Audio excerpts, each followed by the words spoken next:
Historias de sexilios, relatos de huidas, encuentros y reinvenciones, con Melina Lozada. Este es un podcast para sensibilizar sobre el tema del sexilio, educar en valores e invitar a la empatía.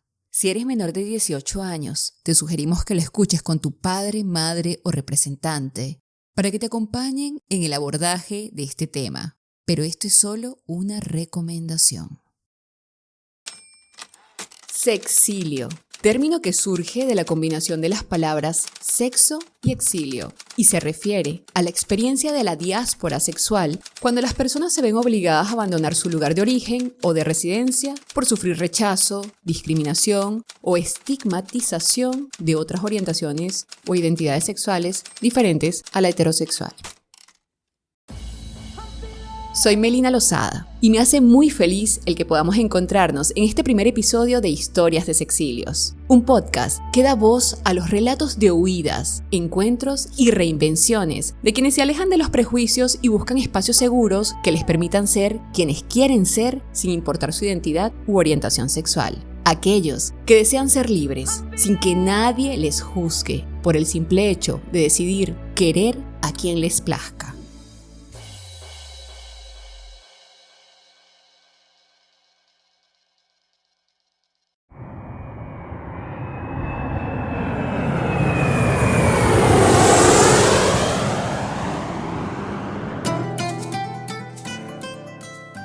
Hoy nos vamos a España, donde hasta el año 1979 los homosexuales estuvieron en la Ley de Peligrosidad y Rehabilitación Social, antes Ley de Vagos y Maleantes, la cual permitía para castigarles o corregirles que se le aplicaran electroshocks, lobotomías, terapias de reconversión y que fueran enviados a la cárcel o desterrados durante el franquismo. Y es que desde el 15 de julio de 1954, la Ley de Vagos y Maleantes introdujo la figura del estado peligroso de homosexualidad, convirtiendo al homosexual en un peligro contaminante para la moral sexual colectiva, por lo que aunque no hubiera cometido delito, debía ser corregido o curado. Pero estamos en el 2024, y todo esto ha cambiado. De hecho, en el 2019, durante el Acto del Orgullo de nuestra diversidad, escuchamos la siguiente declaración de Pedro Sánchez, actual presidente español. Hoy quiero compartir con vosotros y con vosotras un convencimiento claro, y es que vamos a seguir avanzando. Y lo vamos a hacer por 3 razones. Y creo que además en las intervenciones tanto de Boti como de Jordi han quedado bien claras. La primera de ellas, porque las organizaciones LGTBI de todo tipo sois un entramado fuerte, sólido, muy activo, con capacidad reivindicativa, pero también movilizadora, y con una memoria muy reciente. En segundo lugar, porque el conjunto de la sociedad, como bien comentaba antes Boti, ya no entiende de discriminaciones por orientación sexual. Somos un país LGTBI friendly, uno de los grandes destinos de turismo internacional gay. La sociedad ha interiorizado esa normalidad y no va a ponerse nunca más del lado de los que os agreden. Y en tercer lugar, porque el Gobierno se va a mantener firme, porque no vamos a consentir ni las agresiones, ni las amenazas, ni los intentos de intimidación que campen por sus fueros. Nunca más, ni un paso atrás.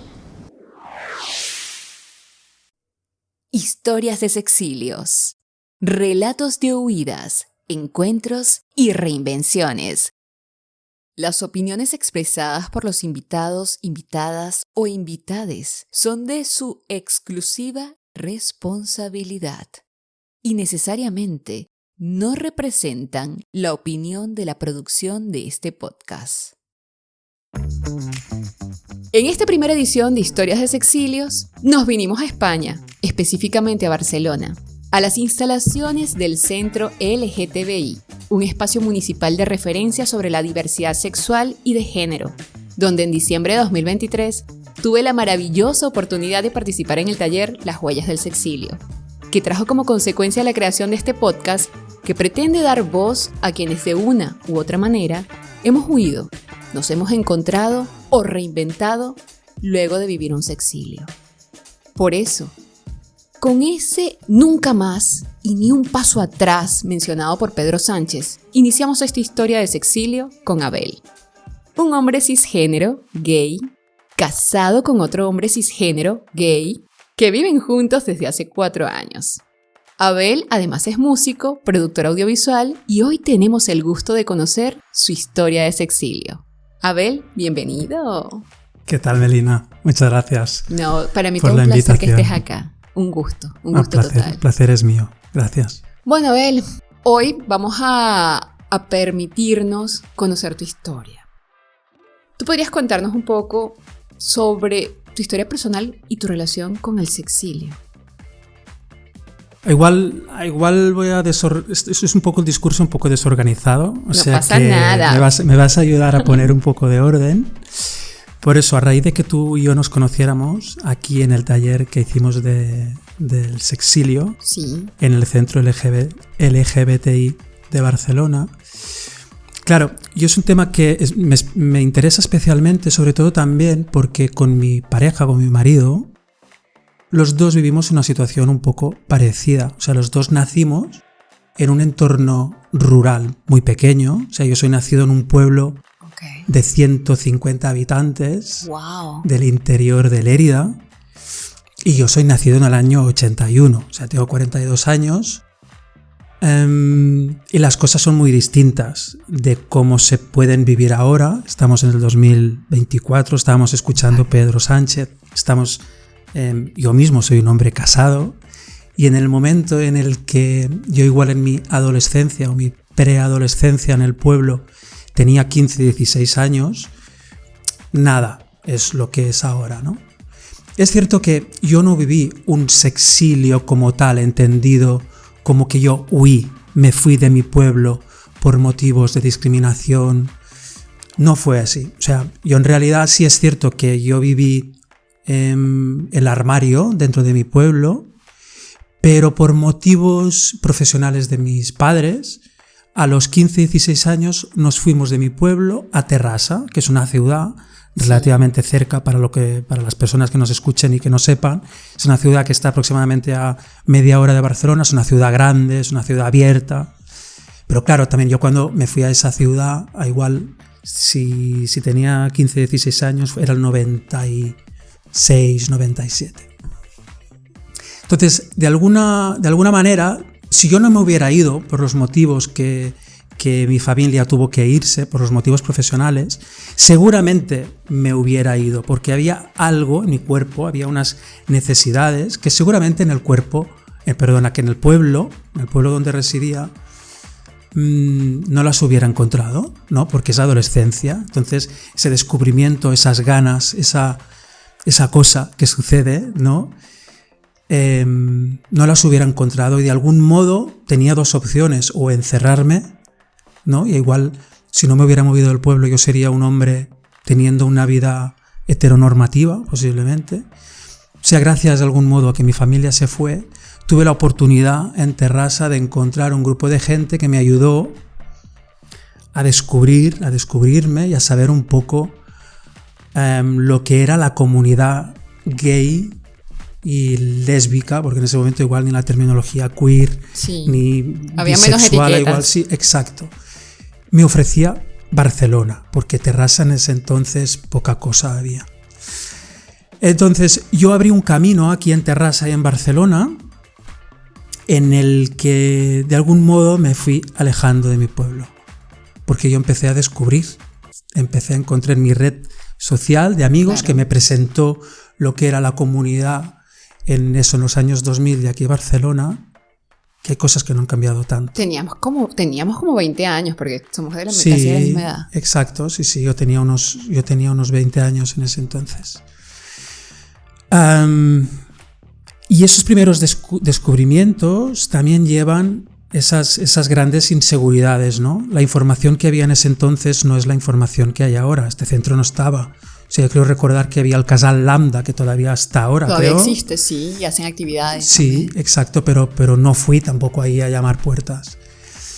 La información que podía tener es lo que me podían contar mis nuevos amigos, la gente que me abrió esa oportunidad y la información que yo podía encontrar, que no había Google tampoco. Entonces, yo, por ejemplo, recuerdo que en mi casa había una enciclopedia. Ah, sí, en la casa de muchos para esa época. La gran enciclopedia catalana de la lengua. Que si buscabas terminologías concretas, era ¡qué drama! Porque no sé de qué año se podía haber editado esa enciclopedia, pero ponía la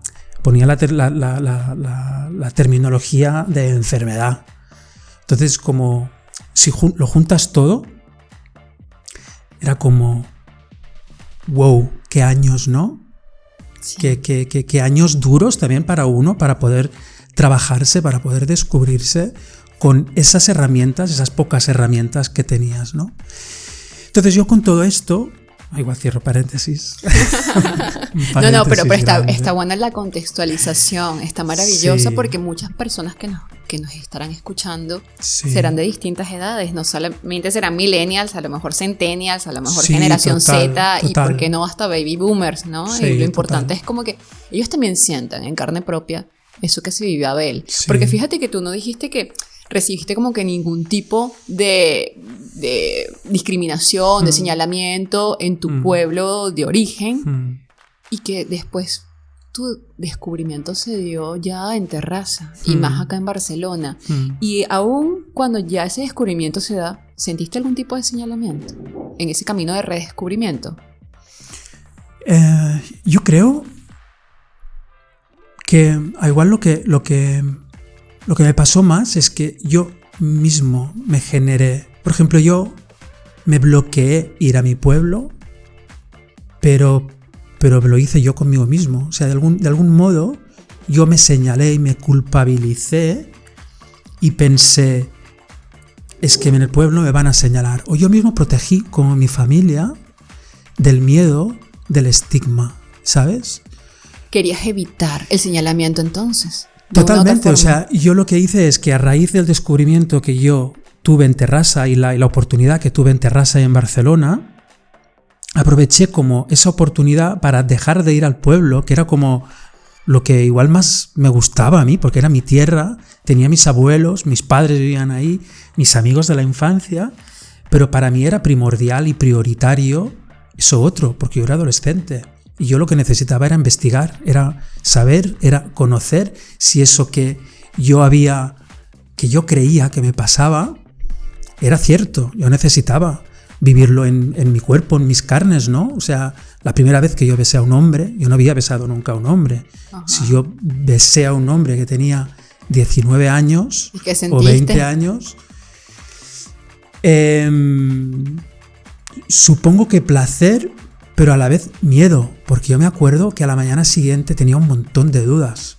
O sea, el que fue mi primer amigo del colectivo aquí, el que me ayudó a descubrir, a investigar, y que igual era tan torpe como yo, pero bueno, qué bien tener ser dos torpes, porque por lo menos te ríes y sabes que no estás solo en esa torpeza, solito, claro, en ese camino de dudas, ¿no?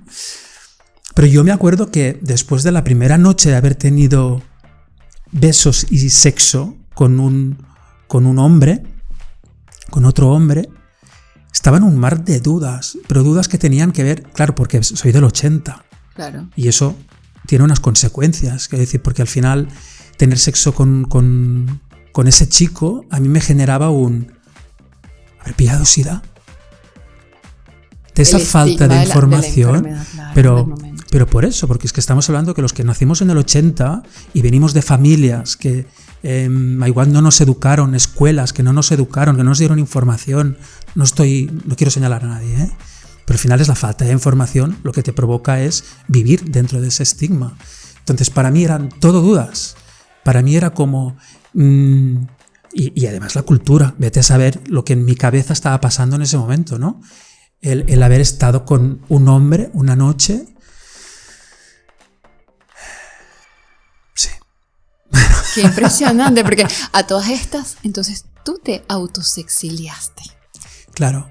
Sí. En ese momento fue el descubrimiento, el decir, vale, sí, eso me gusta, eso es lo que soy, pero a la vez no puedo ir al pueblo porque primero en el pueblo yo no tengo eso. Se van a dar cuenta, me van a reconocer, mi familia lo va a saber, o le van a decir, le van a comentar, no se van a sentir cómodos. Exacto. O sea, las típicas preguntas que nosotros nos hacemos. Exacto. Que si te pones a pensar, ¿un hetero se las hace?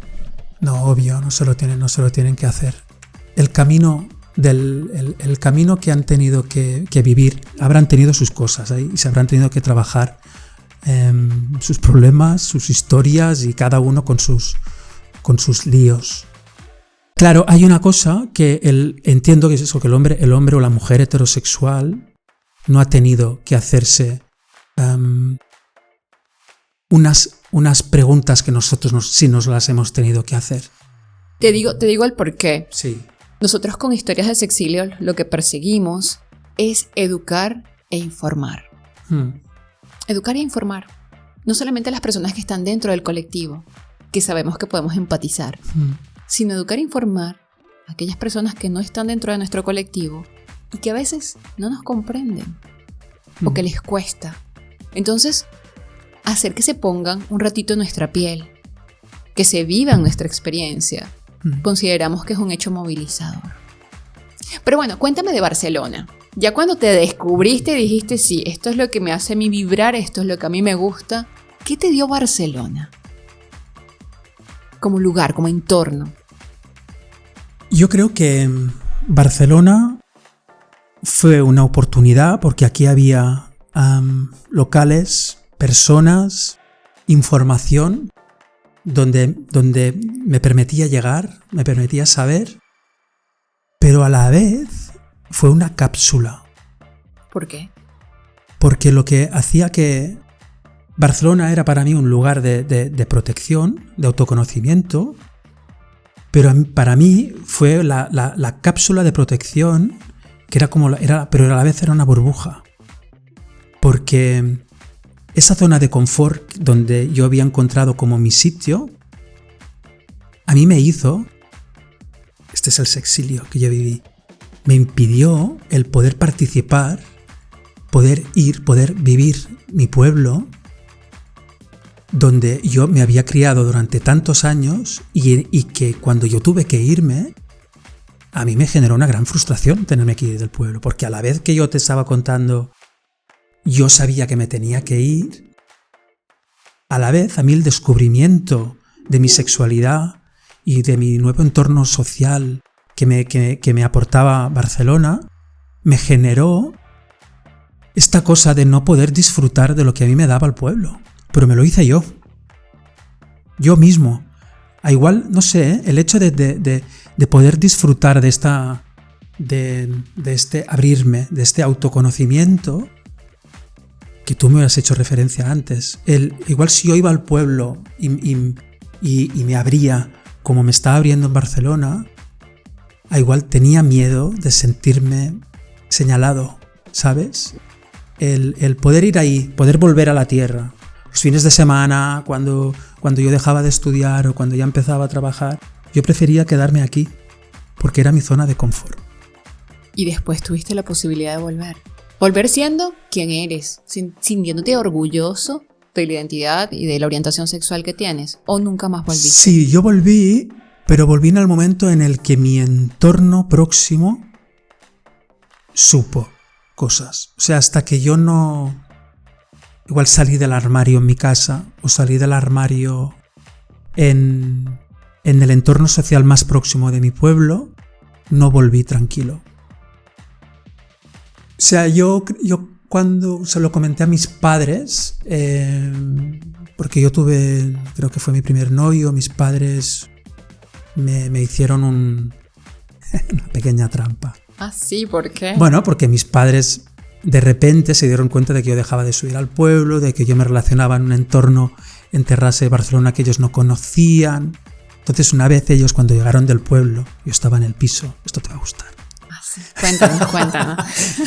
Yo estaba en casa, claro, yo además piensa que los fines de semana yo estaba solo en mi piso, lo cual eso era maravilloso. O sea, ¿quién con 20 años se queda un fin de semana entero en casa sin que estén tus padres, ni esté tu hermano? Qué maravilla, ni esté nadie? el sueño de todos. Exacto, el sueño de todas y de todas. Mis padres volvieron antes de lo que normalmente llegaban y yo me había discutido con mi primer novio. Entonces yo estaba, no sé incluso si lo habíamos dejado, no me acuerdo, pero fue un drama, estaba como, había llorado. Entonces llegaron mis padres a casa. Y me acuerdo, bueno, pues que aprovecharon como el momento que me vieron así en ese estado como para decirme, bueno, a ver, ¿qué te pasa? ¿Qué es lo que te pasa, no? Y entonces me preguntaron porque estaban preocupados por si me drogaba o por si, bueno, pues claro, pues la preocupación de unos padres, ¿no? Con su hijo adolescente. Entonces me acuerdo que mi padre y mi madre se sentaron delante, estaba en el sofá y eso me preguntaron los dos. Abel, ¿qué te drogas? Yo, no. Abel, ¿qué tal? Yo, no. Y de repente mi madre suelta ¿qué eres de la acera de enfrente? De la acera de enfrente. Y ella ya lo sabía. Siempre lo supo. Bueno, yo le dije que sí. Ellos me dijeron, pero no pasa nada. Qué bellos. Sí, porque nosotros esto ya lo habíamos intuido, ya lo habíamos hablado con tu padre. Claro, pero esto fue un poco tramposo porque así fue el primer día. Pero esto luego tiene unas digestiones. ¿Sabes? Una cosa es el hoy y cuando te vas a dormir y empieza un nuevo día y te vuelves a replantear lo que ha pasado, ahí vienen los fantasmas, ¿no?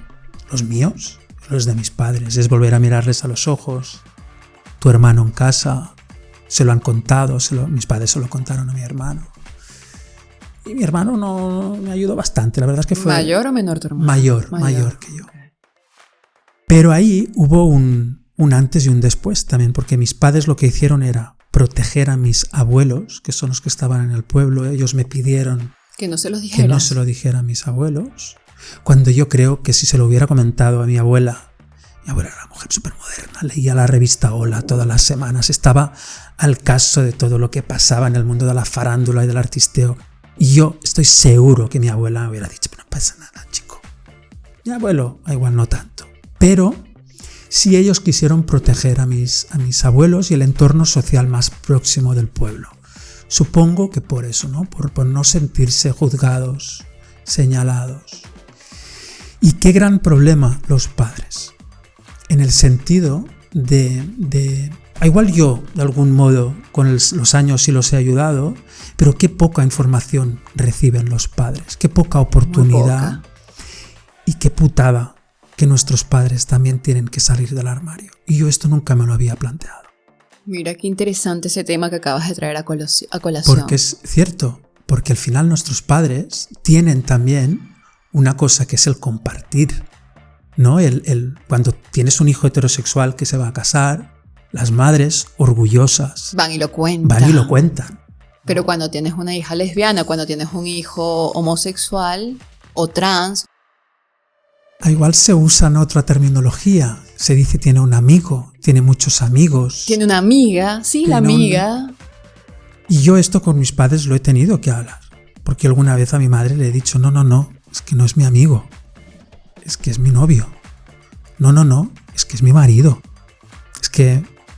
Pero claro, es que forma parte del proceso de mis padres. Y mis padres han tenido que salir del armario también.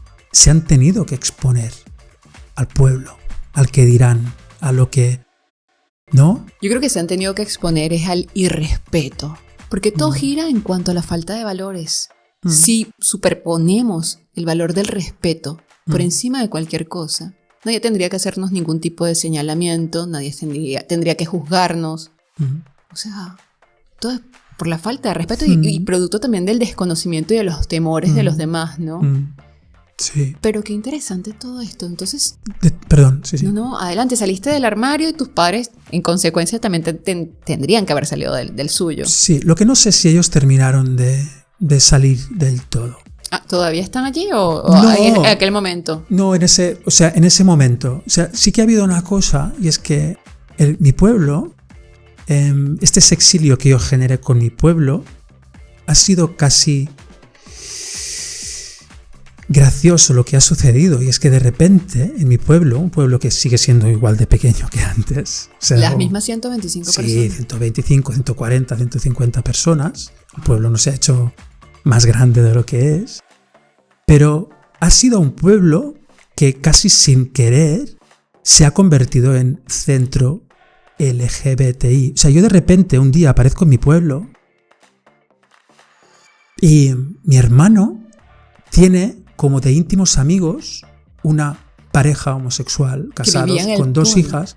No, que se han comprado una casa. O sea, en este tiempo en el que yo me exilié de mi pueblo, en mi pueblo han pasado una serie de cosas.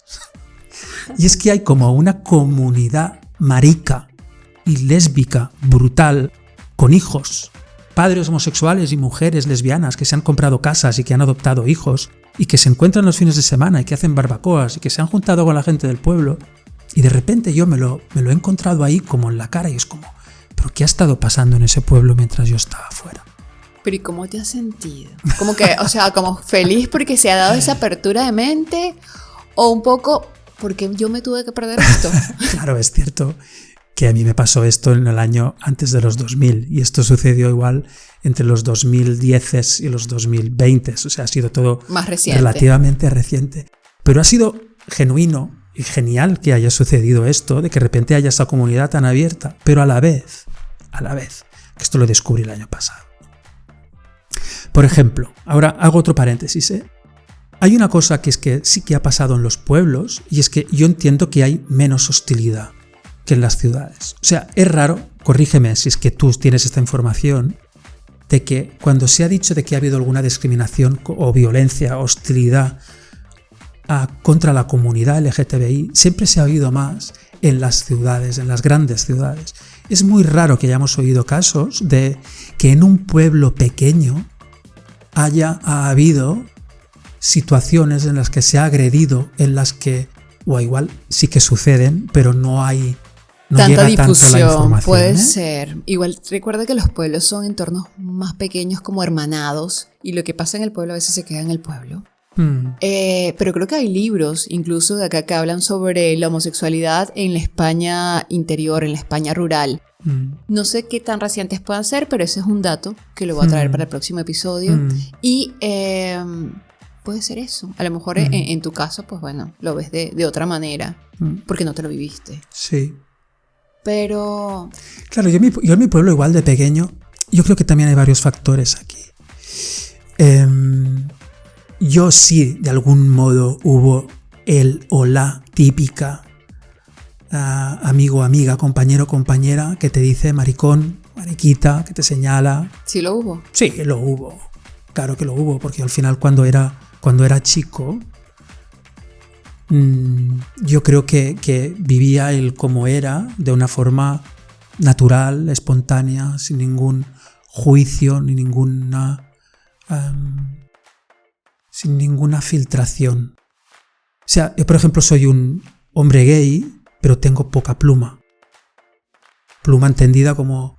no eres tan afeminado, sí, no eres tan femenino. Exacto. Entonces, esto de algún modo, yo creo que me ha ayudado en cuanto a que he sufrido menos. ¿Crees que los hombres homosexuales que sean más femeninos... Totalmente. Lo ven, o sea, lo tienen peor, ¿no? Sí, seguramente lo sufren más.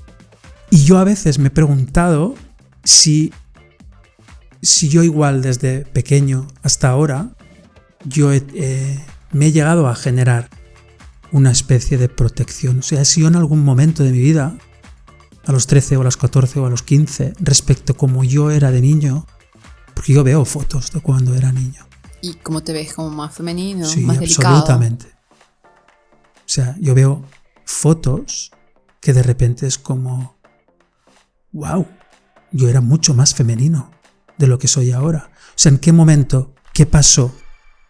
¿Qué me hice yo? Que me generé como otra burbuja, a igual de protección. ¿Pero crees que habría esto. sido algo inconsciente? O consciente, no lo sé. Y no lo recuerdas.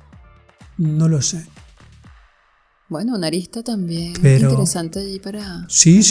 ¿no? Para comentar. Por ejemplo, en realidad, yo por ejemplo pienso qué referentes yo tenía cuando era pequeño joven, preadolescente, de lo que en la televisión, ¿no? Porque era lo más cercano que podíamos tener en cuanto a la información, ¿sí? Sí.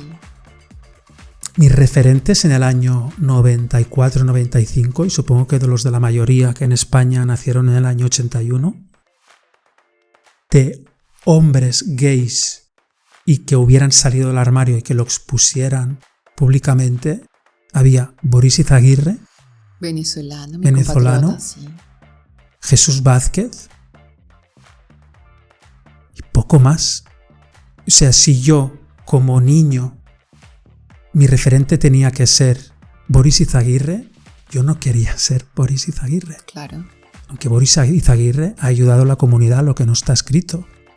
Pero para mí, yo no quería que fuera mi referente. Bueno, tu referente en cuanto a la orientación y la identidad de género, ¿no? Identidad de género. Porque Boris es un tipo súper inteligente, escritor de novelas. Totalmente, y por eso te decía, o sea, claro. Boris Izaguirre lo que ha aportado a la comunidad es una auténtica barbaridad. Sí, pero como referente al que yo decir es el hombre gay que yo tengo como referencia, no. Yo no quiero ser Boris. Sí, ahora tenemos la suerte de que, además, en esos años parecía que te tenías que dedicar al mundo del espectáculo. Si eras gay. Sí, o la moda, o el espectáculo, o la peluquería. O sea, no como que si tu orientación sexual va a definir que tú no puedes hacer otro tipo de actividades. Totalmente. Esto es lo que yo en mi época, en mi juventud, era igual una de las cosas que me preocupaba más. Yo no conocía un profesor, un abogado, da igual, no es necesario que sean profesiones de reconocidas, puede ser también exacto. Una formación profesional. Sí. ¿No? Pero, a ver, yo te pregunto algo con respecto ya a más cómo enfrentaste tú ese proceso de autosexilio. O sea, tú decides venirte a Barcelona, vivir en tu burbuja, como ya lo has dicho, y ahora posiblemente generarte una segunda burbuja con el tema de tu virilidad mostrada visible para que no se dieran cuenta pues que eras homosexual. Pero en algún momento de ese camino, ¿llegaste a tener algún señalamiento o nunca? En el momento en el que yo empecé ya había hablado con mis padres, con el círculo más cercano, en el pueblo se empezó a hablar.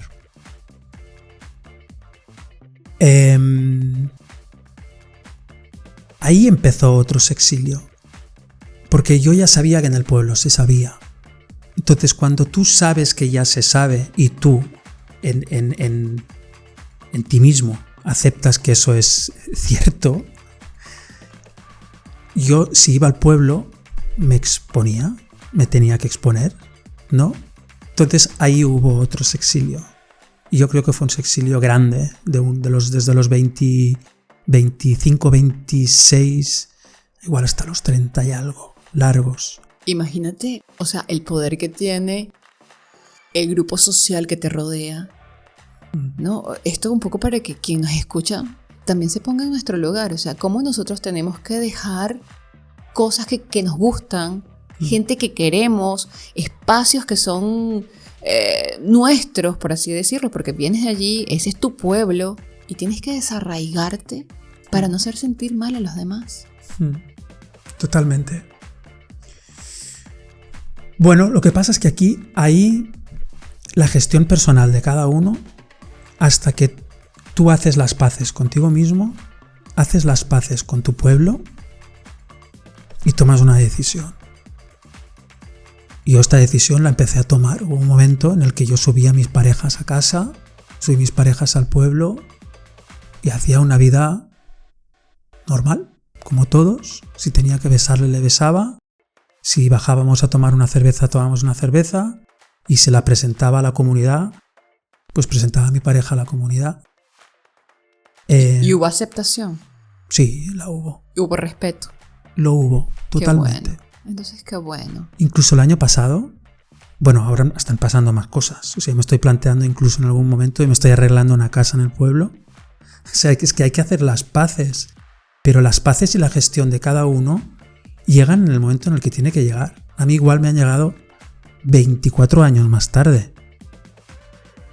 Pero esto es lo que me ha pasado a mí. Igual a alguien le llegará 40 años, no le llegará o le llegará antes. Pero forma parte del proceso. Me estoy acordando de una cosa. A ver, cuéntalo que todo. Me encantan tus anécdotas y tus paréntesis. Yo creo que van a ayudar, porque ¿sabes qué te decía de la comunidad grande que había en el pueblo? Sí. De LGTBI friendly, sí. Que la hay.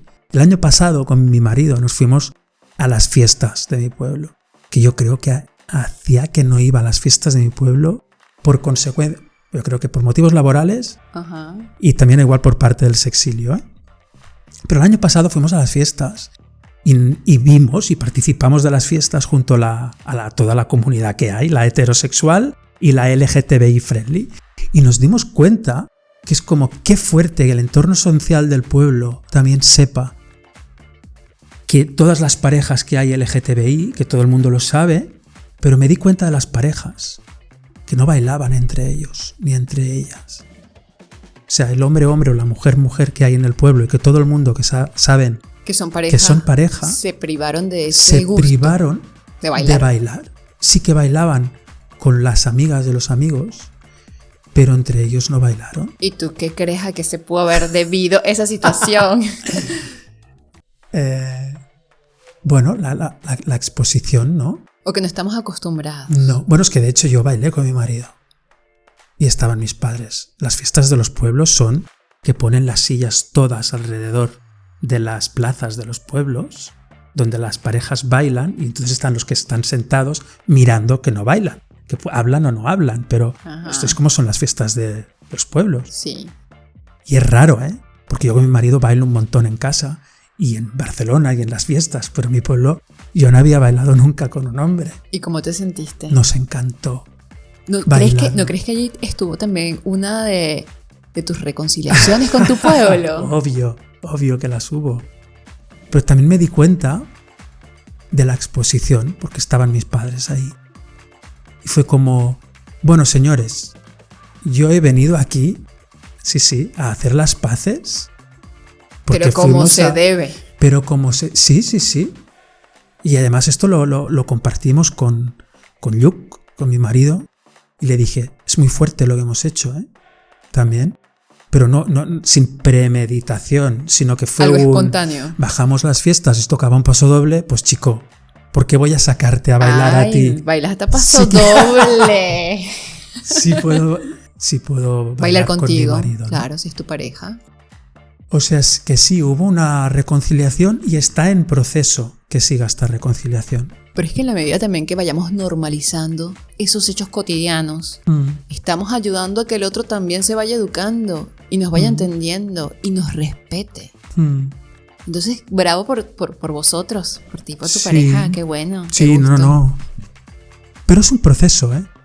O sea, en realidad, es que yo creo que lo importante es que cada uno, primero, que se respete a uno mismo, la gestión personal, el no culpabilizarse de nada, el no autoexigirse y el darse el tiempo que cada uno necesite. Porque a veces sí que pensamos que el entorno social puede ser muy cómodo, ¿no? De que tú puedas tener una familia abierta, una familia que te acompañe, unos amigos que te acompañen, pero hay ese proceso personal de cada uno que tiene que pasarlo cada uno y que tiene que respetarse uno mismo del tiempo que necesite para tomar las decisiones oportunas, ¿no? A veces es como, no, qué bien ahora, ¿no? Decimos que el 2024, el que ha nacido en los 2000, cuidado.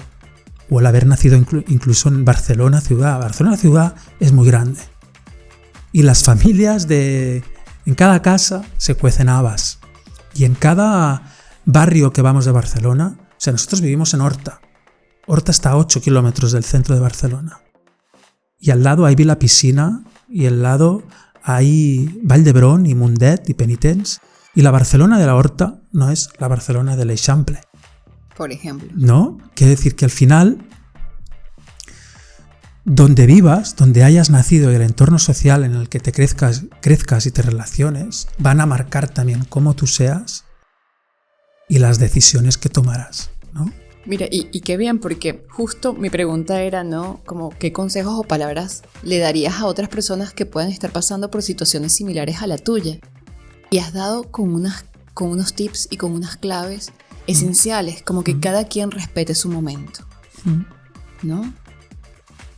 Es que yo creo que que va unido a lo que te acabo de decir, sobre todo la autoexigencia que nos ponemos, que vaya con el respeto y que vaya con esta gestión del tiempo y de lo que cada uno necesite. El entorno social, sobre todo la comunidad que uno haga, el que uno hace, ¿no? El grupo, sí. La elección del grupo es lo más importante. Pero luego también no quedarse con, o sea, una vez tienes el grupo fuerte, es lo que a mí lo que me ha funcionado, ¿eh? Un entorno social fuerte me ha ido muy bien, pero luego también me ha ayudado el normalizar. Yo en Horta hago una vida con mi marido, bonita, de barrio, vamos cogidos de la mano, vamos al bar a cenar, nos damos unos besitos maravillosos. Y hemos tenido la suerte de que en Horta no nos ha pasado nada. Sí nos ha pasado en otros barrios, que nos han... por ejemplo, una vez fuimos al barrio de al lado, hay un restaurante que nos gusta mucho ir, y mientras estábamos yendo cogidos de la mano, pues sí, nos dijeron maricones. Y fue como... Bueno, en ese momento decidimos no corregir, no mostrar violencia, sino bueno, nos giramos, nos miramos a esa persona que nos atacó y seguimos nuestro camino. Pero esto nos puede pasar en ese barrio, nos puede pasar en el centro, nos puede pasar en cualquier lado. ¿Y cómo crees tú que deberíamos reaccionar? ¿Sabes qué pasa? Yo creo que depende del día en el que estás. Un poco del ánimo, depende. Sí, porque la política hay que hacerla diario. Exactamente. El tema es qué ganas tienes, qué ganas tengo, ¿no? ¿Qué ganas tienes en ese día, en ese momento? ¿Tengo ganas de hacer política? ¿O es como qué situación te encuentras? ¿Qué persona tienes delante también? Porque hay veces que dices, ¿puedo salir mal de aquí? ¿No? Porque sí. Eso puede desarrollarse. Y fíjate que lo piensas. Tú siendo hombre en una sociedad que es heteronormativa, más allá de tu orientación sexual, o sea, eres hombre, tal vez estás como más resguardado y más seguro. Que imagínate nosotras, Totalmente. Las mujeres. Totalmente. Con el miedo en el que andamos, ¿no? Si alguien viene y nos grita lesbianas, o sea, Totalmente. no podemos ni siquiera decir nada porque no sabemos cómo van a reaccionar contra nosotras. Pero, bueno, más allá de eso, ¿tú crees que hay cambios necesarios en cuanto a las políticas que están orientadas a velar por los derechos de la colectividad LGTBIQ+, que sean necesarios, cambios que hagan falta realizarse? ¿O crees que ya todo está bien, así como está? No, la cosa está, yo creo, que vamos a peor. ¿Por qué? Hay una cosa... Nos pasa de que hemos generado esta comodidad en entornos sociales. Nos movemos en entornos de seguridad. Nos pasa a todos. El colectivo, sobre todo, casi hemos generado estas endogamias para sentirnos seguros. Sí. Pero hay una falta, sobre todo, el problema es llegar a las casas. El problema es llegar a las casas. La educación que una persona recibe en su casa, de su padre y de su madre, eso es muy difícil de entrar. Pero sí hay una vía, que es la educacional, que es cuando esa persona se va al colegio, al instituto, a la escuela. La educación y lo que se pueda llegar, la información que pueda llegar a través de las profesoras y de los profesores y de los tutores es básica, porque ahí puede llegar la información que no llega por la vía de la casa, de la privacidad, que ahí solo puede llegar a través de redes sociales o de medios de comunicación. Sí. Pero sobre todo la escuela. O sea, yo creo que lo que hace falta en el sistema educativo Claro, hay una parte de información que seguramente no sabré, porque no trabajo en el sector de la docencia, por lo menos de la reglada.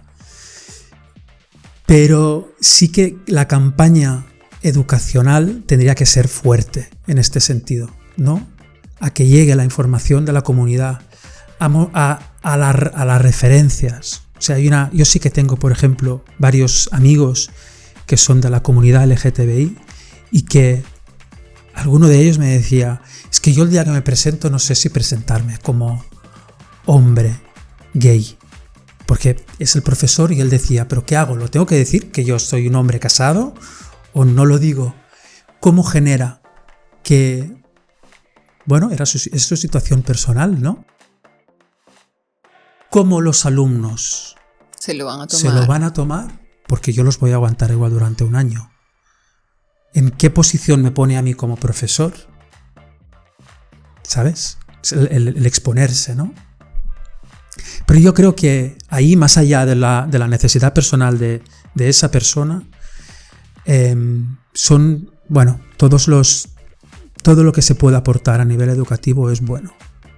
Lo ves más desde la parte educativa, de la parte formativa. Muy bien. Y ahora, en aras de esa reconciliación que estás teniendo para con tu pueblo, ¿cómo te visualizas en el futuro?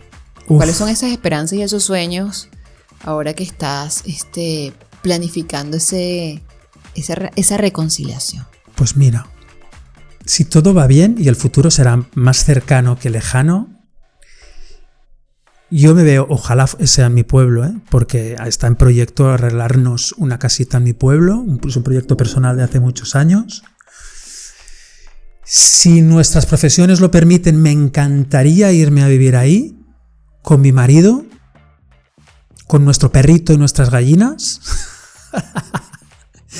Esto creo que sería maravilloso.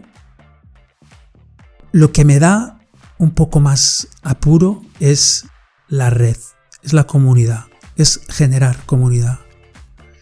Hemos generado tantas endogamias o nos han hecho creer tanto ahora de que los futuros están en las ciudades y que lo maravilloso está en la ciudad, que lo que tenemos que construir entre todas es esta red grande de comunidad, que los que vivimos, los que hemos vivido y los que nos iremos a vivir en los pueblos, es generar esta red grande entre todas y entre todos y entre todes, de que sumemos, de que montemos conferencias, talleres, actividades, festivales, donde sepamos dónde estamos todos, que levantemos la mano, que digamos, pues, aquí yo estamos, estoy aquí. Somos visibles. Sí, exacto, que nos hagamos visibles.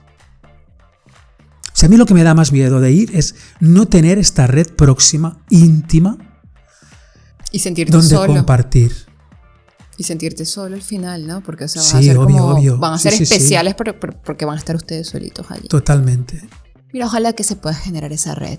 De hecho, yo recuerdo que el grupo Posidonia nos comentó en aquella actividad que realizamos que estaba un proyecto que era llevar a trabajadores de la colectividad a las zonas rurales para trabajar el campo.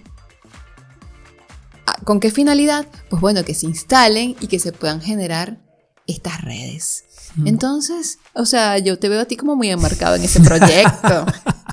Sí, no, la verdad es que me encantaría hacerlo.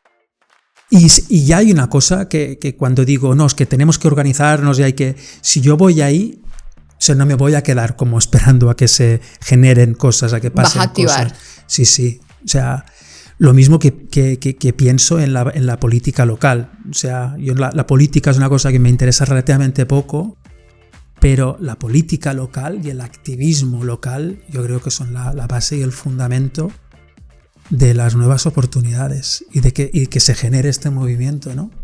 Qué lindo, qué lindo. Bueno, yo votaría por ti, a ver. Adel for President. Mira, finalmente, ¿no? Sí. ¿Qué recomendación literaria, artística o cultural podrías darle a quien nos escucha? Y musicalmente, porque tú eres un hombre de música. Musicalmente, Yo soy un hombre de música. No voy a hacer publicidad de... Si quieres lo puedes hacer. Mira, yo he sido durante muchos años seguidor de... Es fuerte esto, ¿eh? Yo seguí durante muchos años y todavía sigo a Alaska. ¡Wow! A Fangoria, de hecho, en mi etapa adolescente. Yo todavía en la habitación del piso de mis padres. ¿Tienes tus pósters? Toda la pared empapelada con fotos de Fangoria. Para mí fue una de las referentes que tuve en mi época de adolescente. Y ahora lo bueno es que hay una qué suerte de la cantidad de artistas, de gente que trabaja. Hay una comunidad muy grande. Aquí, por ejemplo, en Barcelona, que estuve esta semana de concierto con ellos, que son las Bajas Pasiones. Bajas Pasiones. Las Bajas Pasiones. Las Bajas Pasiones son... Sí, dentro de la comunidad LGTBI friendly están ubicados aquí en Barcelona, aunque uno de ellos es de Murcia, estuvo viviendo en Madrid durante muchos años, pero ellos pisan fuerte dentro de la movida, de la movida un poco más alternativa en Barcelona. Pues es una recomendación musical que os hago, y si queréis escuchar el tipo de música que hago yo, mi grupo se llama Baratu, con V, Baratu, y con diéresis a la U, y con mi compañero Sebastián García Ferro, que nos gusta hacer canciones románticas, hablan del amor y del desamor, petardas, y con sonidos, pues sí, parecidos a los inicios de Fangoria, Joy Crepúsculo, bueno, electrotecno, así oscurillo. Bueno, pero tienes que recomendar ahí, aprovechaste la publicidad completa. Electrocardiodrama. Que lo busquen porque está buenísimo ese video. Lo has escuchado, ¿eh? Oh, por supuesto. Aquí hemos hecho todas investigación. ¿Viste? Qué bueno. De eso se trata Historia de Sexilio. Abel, qué lindo haberte tenido por acá. Unas palabras de cierre. Agradecerte esta posibilidad de poder poner voz, de seguir, porque a la vez que estaba hablando contigo me doy cuenta de las cosas todavía que hay por hacer, de las que tengo que hacer yo, de las que puedo hacer yo, de lo que podemos aportar entre todas, de ayudarnos entre todas, porque si no nos ayudamos entre la comunidad, pues ¿quién nos va a ayudar? En manos de quién lo vamos a dejar, ¿no? Exacto, el trabajo todavía que hay que hacer para las nuevas generaciones, que se den la mano, de que parece que el futuro, que decíamos que el futuro, me habías hecho la pregunta de cómo lo ves, que te he dicho que todavía lo veo más jodido, pero sí, hay que darse la mano porque si la derecha entra, aunque no nos queramos meter en política, pero si la derecha entra, el futuro no pinta bien. No pinta bien. No pinta nada bien. Entonces, entre todas, sí, darnos la mano y ayudarnos para que, bueno, por lo menos para que en la intimidad y en la calle podamos hacer lo que queramos, podamos amar libremente sin sentirnos señalados, ¿no? ¿Cómo se dice? Menyspreats, no sé cómo se diría en castellano. Menospreciados. Sí, menospreciados, y poder amar de una forma libre. Qué lindo. Muchísimas gracias. Gracias a ti. La recomendación.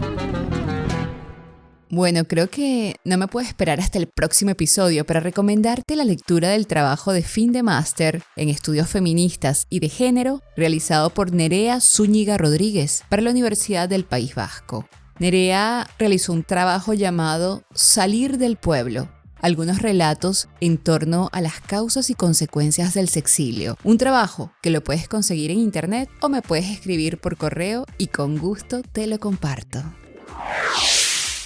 Esta entrevista fue grabada en las instalaciones del Centro LGTBI de Barcelona, el espacio municipal de referencia en Barcelona sobre la diversidad sexual y de género, que representa un servicio municipal del Ayuntamiento de Barcelona gestionado por la plataforma de entidades LGTBI de Cataluña.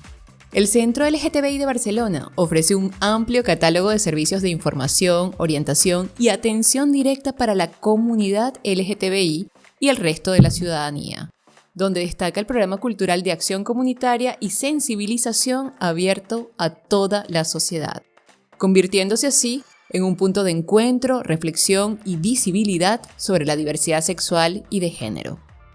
Además, el Centro LGTBI de Barcelona se encuentra en la calle del... ayúdame con esta pronunciación, Comte Borrell. Bueno, nada, mejor que tener aquí un catalán para que te lo pronuncie como es debido. Número 22 de la ciudad de Barcelona. Si quieres enterarte de más, visita su Instagram, @BarcelonaLGTBI. Antes de finalizar, también, darte las gracias por acompañarme en este viaje de huida, encuentro y reinvención. Si tienes algún comentario o sugerencia, escríbeme a historiasdesexilios@gmail.com. Dale like a este programa y compártelo con quien consideres necesario. No podría despedirme sin comentarte también que en este episodio se contó con la asistencia en producción de Erika Salcedo. Gracias al Centra, tú lo dices en catalán y yo lo digo en castellano. El nombre del centro. El Centre LGTBIQA+. Molt bé! El Centro LGTBI de Barcelona por cedernos sus espacios para la grabación de esta historia de sexilio y por todas las actividades que realiza en pro de la colectividad. Nos encontramos en un próximo episodio. Adeu. Los relatos de huidas, encuentros y reinvenciones del colectivo LGBTIQ+, los encuentras en Historias de Sexilios, un podcast realizado por Melina Lozada.